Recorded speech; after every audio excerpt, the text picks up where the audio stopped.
Hey everybody, welcome back to the Zymologist. Thanks again for checking us out, and if you haven't done so already, please share with a friend. Please subscribe on the YouTube channel. Check out our sponsors.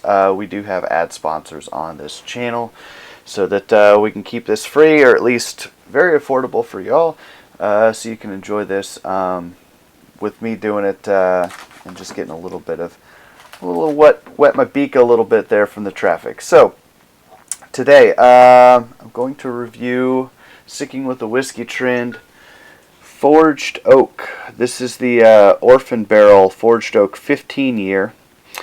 And this was actually from the Stitzel-Weller distillery. So reasonable inference is that this might be Pappy Van Winkle that wasn't good enough to be Pappy Van Winkle. At least a 15 year anyway. So we're going to go ahead and pour this in the glass. I always end up pouring just a little bit more than I mean to, but that's okay. I'll enjoy it. Alright. So we got this rich copper color. A little more brownish copper than a lot of whiskeys that I've reviewed recently. I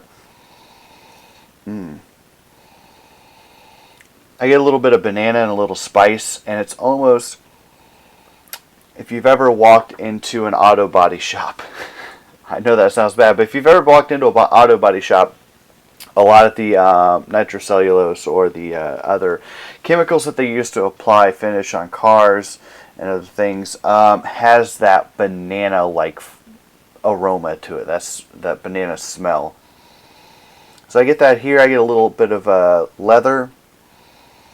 Definitely get that oaky, but it's not real super old, like musty. Sometimes if you walk into these rick houses at the distilleries, you get an old, moldy, musty smell. It smells like wood that's just wet. You don't get that here.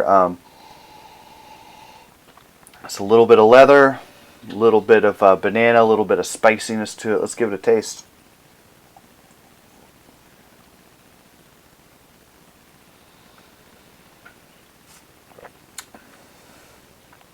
Wow, that is smooth. Very mellow. Again, you get that leather flavor, and a little bit of that oak. Not a whole lot of vanilla, which is okay by me. Sometimes I get a little too much vanilla from whiskeys or from beers that have been aged in bourbon barrels. I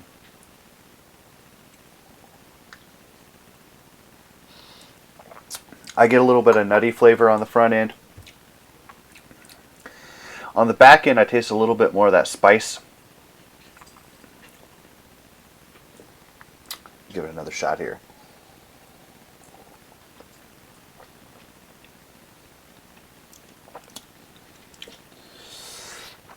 The alcohol's warm, it's not hot. And it's almost as if you get a little bit of spiciness, a little bit of that leather and vanilla on the front of your tongue, and a little bit of nuts. You know, cashews, almonds, those sort of nuts. Get your mind out of the gutter. And then the flavor almost skips completely past the mid-palate, past the middle of the tongue. And you don't get much flavor there. And then on the back end, you get that spiciness. A little bit more of that sort of leathery, oaky, earthy flavor.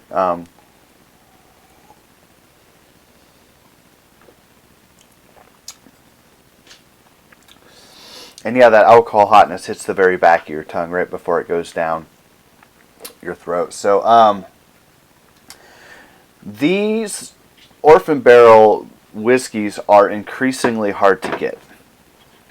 And a few years ago they came out with a couple of good ones. I know that I reviewed at least one other one here. They're a 20 year from last year. I reviewed on the Zymologist, I think the podcast back then. And basically, this company down in Tullahoma, Tennessee, Orphan Barrel, just buys up barrels that other distillers have sitting in their warehouse that, might not meet their quality standards, or might be projects that just didn't work out.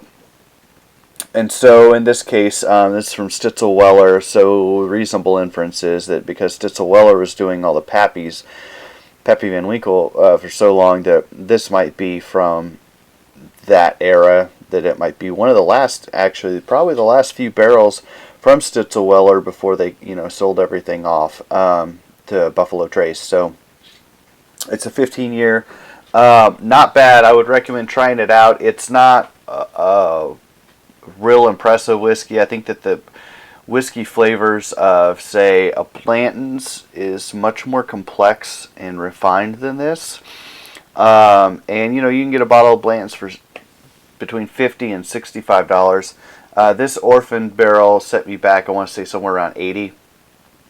And that was being on Big Red Liquor's VIP list, and the minute the email came in, my responding to it right away.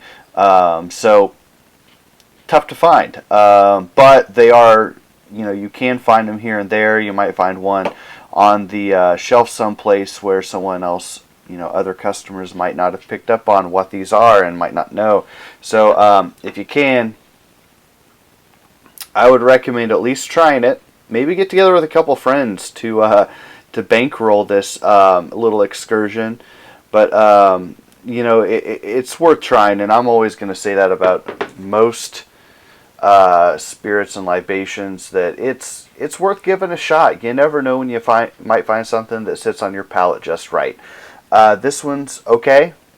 It's not going to be one that I buy again, probably. It'll be one that sits around for a while because, it is a 15 years, so it's kind of tough to get. Not something you see often, but you never know when it might hit your palate just right. So thanks again. Do share, do like, do subscribe to the YouTube channel. Definitely click on those sponsor links so we can get a few extra pennies our way to help cover some overhead, like supplies for the tastings that I do for you guys. And let me know what you think. Tweet at the Zymologist with any comments. Thanks again.